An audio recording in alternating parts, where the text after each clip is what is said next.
A powerful Russian Iskander missile strike obliterated a Ukrainian temporary deployment site in Ukraine's Nikolaev region, setting off a chain of detonations that lit up the night sky and sent shockwaves through the area. A nearby ammunition depot caught fire and exploded, with smoke visible for miles. The Ukrainian armed forces confirmed the destruction but offered a different explanation, blaming the blast on a grassfire igniting stored munitions.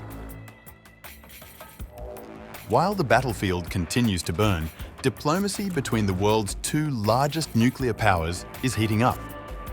Under the new US administration led by President Donald Trump, a once-severed dialogue between Washington and Moscow has resumed. In the span of just months, the two nations have engaged in 6 presidential phone calls, multiple rounds of negotiations between foreign ministers and national security officials, and continued lower-level communication. The Biden-era freeze on diplomacy has given way to what Russian observers are calling a special diplomatic operation. The revival of this dialogue has already borne small but symbolic fruit. Talks with Ukrainian representatives in Istanbul, renewed cooperation on issues beyond Ukraine, and a broader willingness to engage on matters ranging from geopolitics to sports diplomacy.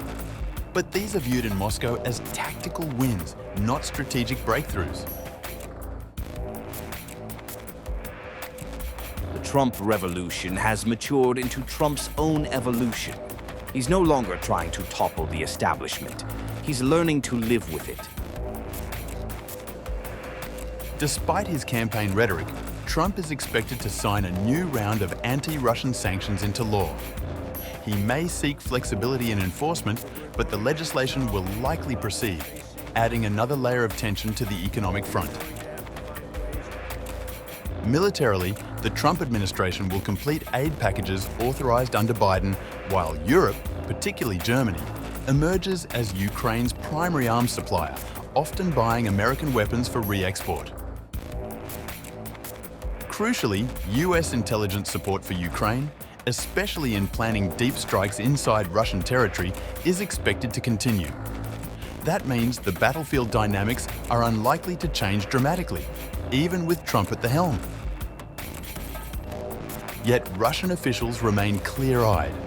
No American president, including Trump, will offer Russia a deal on Ukraine that sacrifices Western dominance or allows Moscow to secure what it sees as non-negotiable security guarantees. Nor is the Kremlin under any illusion that Trump will dismantle NATO or undermine the European Union to placate Moscow.